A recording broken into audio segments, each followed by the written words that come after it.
तो ट्रंप को यह लग रहा है कि हमारा जो परंपरागत मित्र हो सकता है भारत, वो हमसे दूर क्यों जा रहा है। आपने दूर किया, आपके डीप स्टेट ने दूर किया, और आप अभी भी अपने डेमोक्रेट की पॉलिसी पर चल रहे हैं।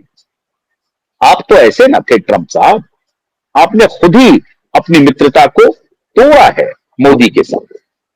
लेकिन इस पर बात फिर कभी। अभी बात करते हैं कि कुआलालंपुर प्रधानमंत्री नहीं गए, और शर्म अल शेख, ये दो शहर प्रधानमंत्री ने जाने से मना कर दिया, या भारत की सरकार जिसे आप समझते हैं, जो कि निर्णय लेता है, वो निर्णय लेने वाली एजेंसी ने तय किया कि हमारे प्रधानमंत्री ना तो शर्म अल शेख जाएंगे और ना ही कुआलालंपुर जाएंगे।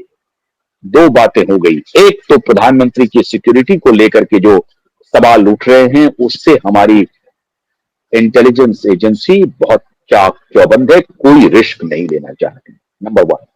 नंबर टू, डोनाल्ड ट्रंप प्रधानमंत्री मोदी से मिलने को बेताब है। 3 मौके आए, तीनों मौके पर प्रधानमंत्री ने उन्हें झपट दिया। पहला मौका था कनाडा में, याद कीजिए, कनाडा से प्रधानमंत्री को उन्होंने इनविटेशन दिया कि आप जब लौट रहे हैं इंडिया, एक बार अपने फ्लाइट को अमेरिका में लैंड कर लें, आइए हम लोग डिनर करेंगे या लंच करेंगे। प्रधानमंत्री को संदेश पहुंच गया था कि वहां पर पहले से ये मुल्ला मुनीर को बुला के रखे हैं। ये मतलब इतनी बेवकूफाना हरकत कर रहे थे ट्रंप, बचकाना। उनको भारत में, इसका मतलब है कि भारत या भारत की डिप्लोमेसी या भारत के गवर्नेंस या भारत के बारे में, मोटे तौर पर भारत क्या है, इसका कोई एहसास नहीं है। वो समझ रहे हैं कि रूस है, चाइना है, इजराइल है, बुला लिए, आ गए। ये भारत है। भारत के 140 करोड़ का प्रतिनिधित्व कर रहे हैं नरेंद्र मोदी। हल्के नेता नहीं है, बुलाया और पहुंच गए। हां, कोई ऐसी मित्रता की बात हुई तो दुश्मन के यहां भी एक आमंत्रण पे मोदी चले गए, पाकिस्तान चले गए। आप देखिए कि शरीफ के यहां एक कार्यक्रम था, वो वहां लैंड कर गए आते समय। उनसे पहले बढ़कर के दोस्ती का हाथ बढ़ाया, लेकिन पाकिस्तान तो जानते हैं कि दोस्ती के हाथ को ही काट देता है। तो पाकिस्तान को दोस्ती में यकीन नहीं है, क्योंकि वो अमेरिका के टुकड़ों पर पलता है, चाइना के टुकड़ों पर पलता है। तो कनाडा से जब बुलाने की बारी आई, जो निमंत्रण आया, उसको मोदी ने ठुकराया, पोलाइटली ठुकरा दिया। लेकिन संकेत पहुंच गया डोनाल्ड ट्रंप को, नहीं गए मोदी। और जब दूसरी दफा शर्म अल शेख का आया, उसके बाद तो इनका कहानी शुरू हो गया, टैरिफ वॉर शुरू कर दिया ट्रंप ने।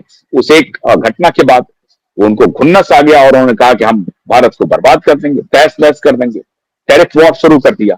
लेकिन भारत के ऊपर कोई असर नहीं हुआ। और अब ट्रंप को यह लगने लगा है कि उनका जो सबसे बड़ा दलाल है, मैंने आपको कल ही बताया था कि ये जो बिल गेट्स है, बिल गेट्स के बारे में भी हमारे सरकार को बहुत भ्रांति थी, और मैं समझता हूं कि अब सरकार समझ गई कि उनको फिलैंथ्रोपिस्ट के रूप में, इनके जो कैबिनेट मिनिस्टर थी, वो एक बहुत ही अल्पज्ञ, अज्ञानी कैबिनेट मिनिस्टर, जो वाकई में फिल्म में ही काम करने वाली हैं, उनको एजुकेशन मिनिस्टर बना दिया गया था, स्मृति ईरानी को। वो हॉबनॉबिंग कर रही है अभी बिल गेट्स के साथ।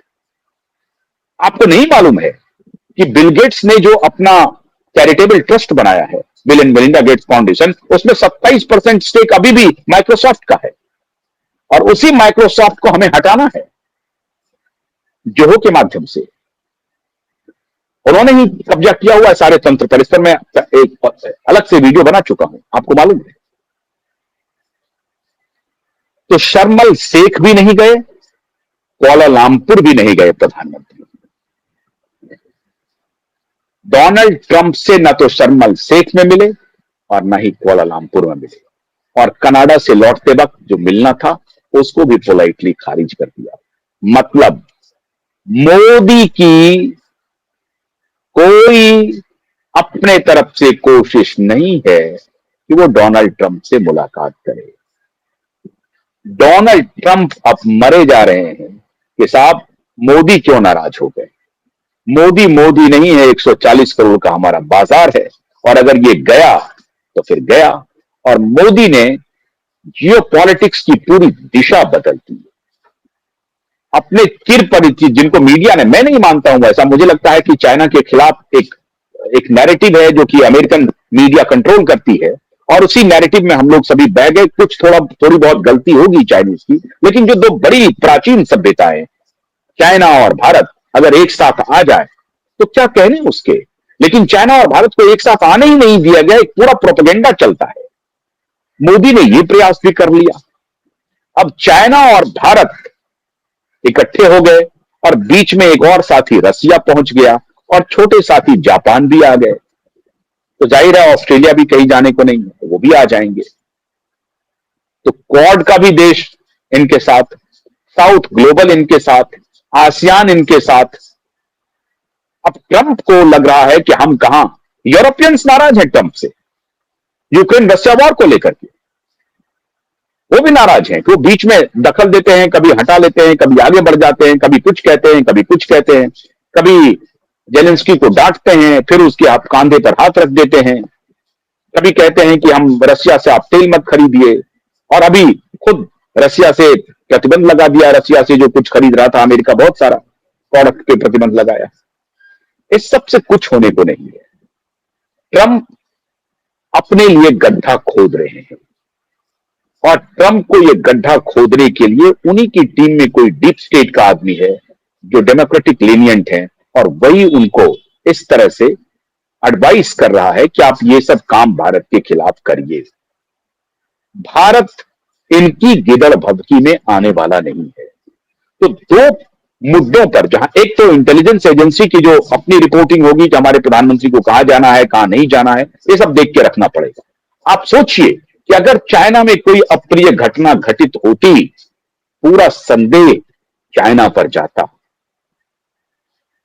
और चाइना को लेकर के भारत पहले से ही सशंकित रहा है, तो पूरी शंका चाइना पर जाती और रशिया पर भी जा सकती थी। ताशकंद में एक घटना घट चुकी है लाल बहादुर शास्त्री के साथ, आप सब जानते हैं। आज तक उसका ये कंफर्म मोटे तौर पर 99% लोग जानते हैं कि शास्त्री जी की हत्या हुई, जिसे सामान्य मौत कहा गया। अब किसने करवाई, ये सब तो जांच का विषय है। तो चाइना में जिस प्रकार की घटनाएं हुई हैं, जो शंकाएं अभी फैली हैं, उसको लेकर के भारत की खुफिया एजेंसी चाक चौबंद है। हमें अपने प्रधानमंत्री की चिंता है। मोदी नहीं, वो देश के 140 करोड़ के प्रधानमंत्री हैं। तो मोदी की जान को जहां कहीं भी खतरा होगा, हमारी खुफिया एजेंसी चाक चौबंद होगी। तो ये तीन जो यात्राएं टली, आप देखिए, कनाडा से लौटते वक्त, थर्मल शेख में और कुआलालंपुर में, इसकी बहुत बड़ी कहानी है। और मोदी और उनकी टीम ने इस बड़ी गहरी साजिश को एक प्रकार से एक्सपोज कर दिया। और दूसरा, पानी फिर गया। ट्रंप को मुलाकात करने की जो उनकी लालसा है, उस पर भी पानी फिर गया कि फिर वो कोई ना कोई झूठ बोल देते कि हम मोदी से मिले और मोदी ने हमें यह कह दिया, मतलब एम्बरेस करने की कोशिश करते।